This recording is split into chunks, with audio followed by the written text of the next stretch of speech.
Just thought I'd do a quick video. Getting a lot of reports from people in Oz that are basically saying that they can now no longer go to certain shops, can't even go and buy groceries without being jabbed.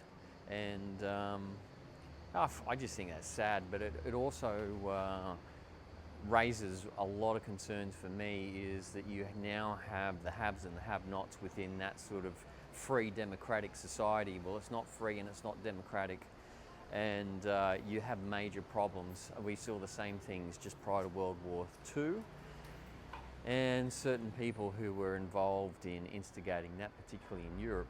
Well, now we're not in Europe looking at those sort of things, we're in the Asia Pacific. And I've been saying this for a long while, particularly with the previous work that I've done.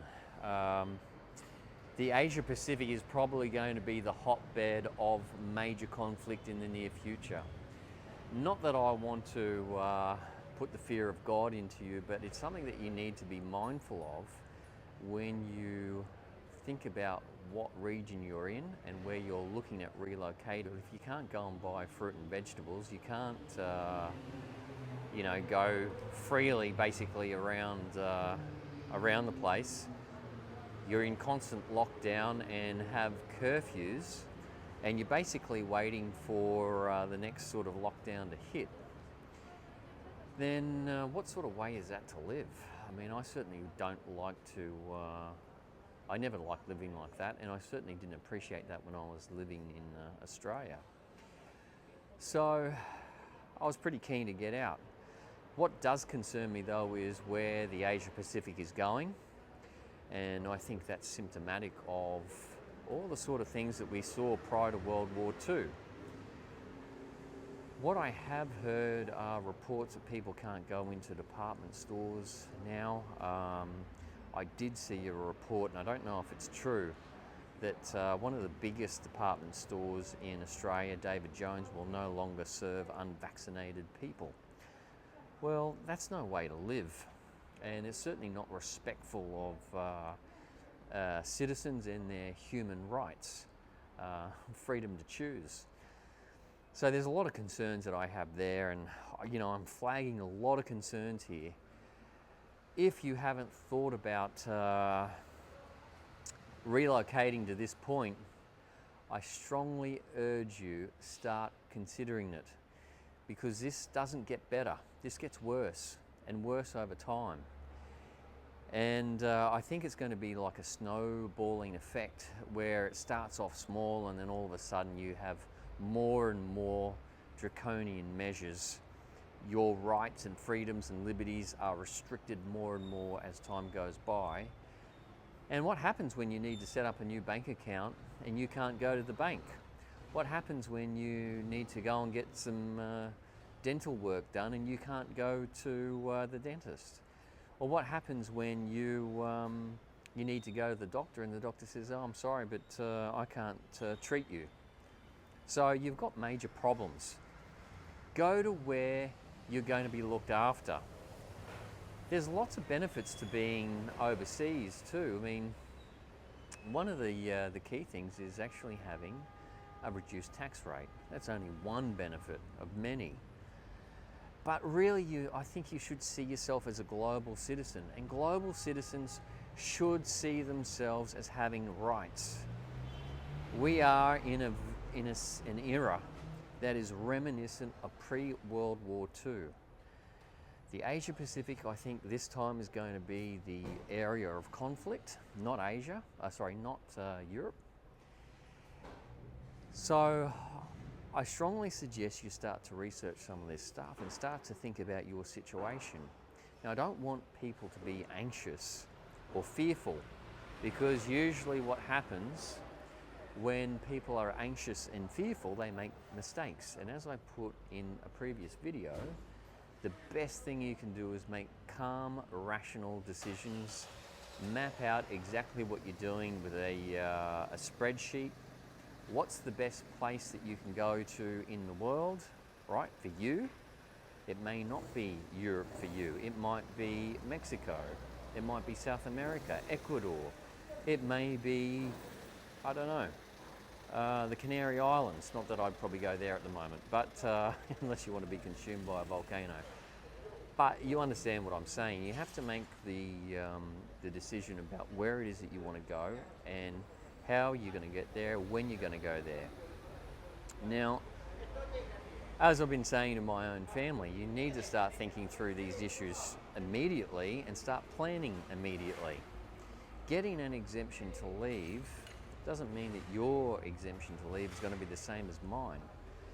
So we used 3 months or longer, and we basically said that we were leaving permanently and that we had some property issues to tend to in Europe because we'd already bought the property here in 2020 or 2019, very end of 2019.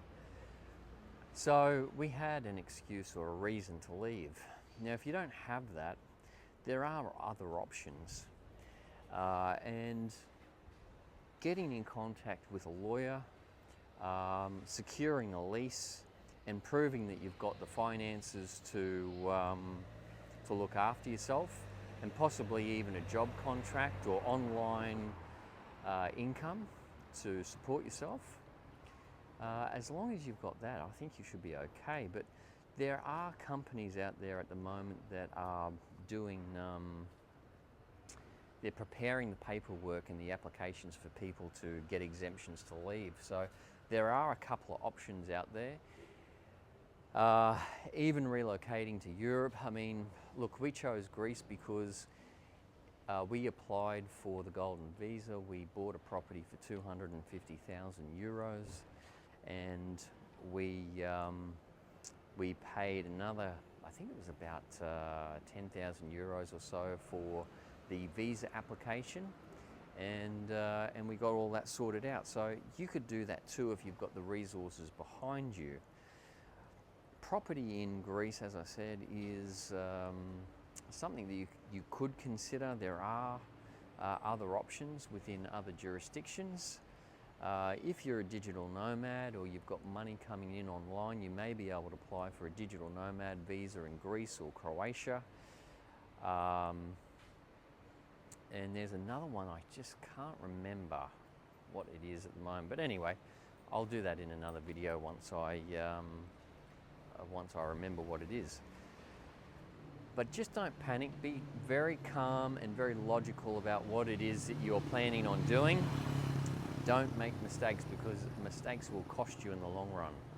So if there's any way that I can give you a hand, then I will.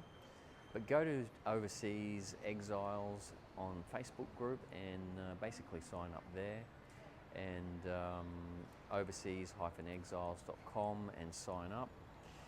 And I'll try and produce some resources for you to use in regards to making plans to relocate.